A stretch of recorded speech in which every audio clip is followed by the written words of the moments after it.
Assalamu alaikum wa rahmatullahi wa barakatuh. What about the udhiyah, the qurbani?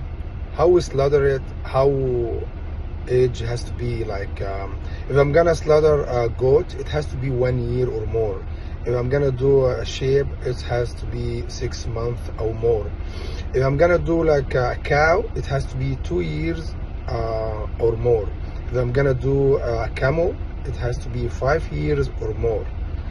Who slaughter it? The owner, the one he gonna do it, is a better one he to slaughter. If he cannot, he can get assist with a butcher or something.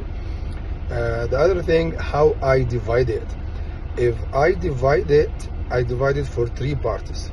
First part for the people in need, and 1/3 for the friends or the beloved ones, your friend, your neighbor, your family member, something like that. The third part for the family. Can I eat it completely? Like, can I use it all in the house? Yes, you can. Can I sacrifice all of it? I give it away, all of it complete? Yes, you can. Can you do it in another country? Yes, you can.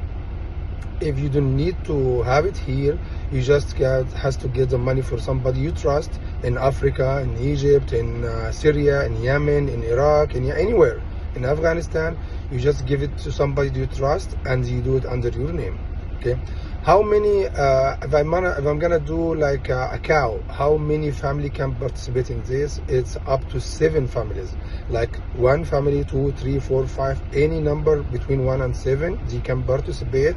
And each one, when you get your part, 1 of 7, 1 of 4, whatever you're gonna get from 1 to 7, it's depends how many family gonna participate in a cow or a camel. The part you take, you divide it for 3, like I said in the beginning. 1/3 for your family, 1/3 for for your family, like family members or friends or beloved ones, and the third 1/3 for the people in need. Anything you need to know about the qurbani? Is it here? And why we do the qurbani? This is because it's a sunnah from our Prophet Muhammad, peace be upon him, and we take it from a sunnah also for our Prophet Abraham, when God asked him to slaughter his son, and when he about to do it, God gave him a two big ram, and he said, "Oh Abraham, you did what you asked to do, so we do qurbani for Ismail with these 2 ram, so slaughter it, and it's gonna be a sunnah for you and for the Muslim after you from now on." So what I can get when I do this qurbani? So first thing, you obey God. Second, you follow the Prophet sunnah. Third thing, if it has hair, you get forgiven with all the hair you got in the goat or the sheep. You know how many hair it has, you get forgiven with this.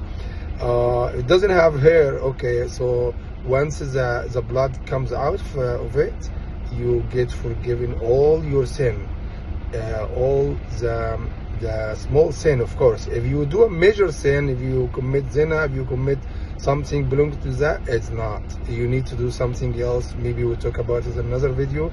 So thank you all, and continue doing takbir. We have takbir this until 9th Maghrib. We have to do takbir openly. Anytime you can do it until Maghrib. After this, it's limited by the prayer, by the 5 prayers, or after the 5 prayers. Every time after the prayer, we took takbir, Allahu Akbar, Allahu Akbar, Allahu Akbar, La ilaha illallah, Allahu Akbar, wa lillahi alhamd, until the 4th day of Eid, 4th of the Hajj, Asr. We're done with takbir, and God bless you all and accept it for all your deed. Thank you so much, and see you again. Bye bye.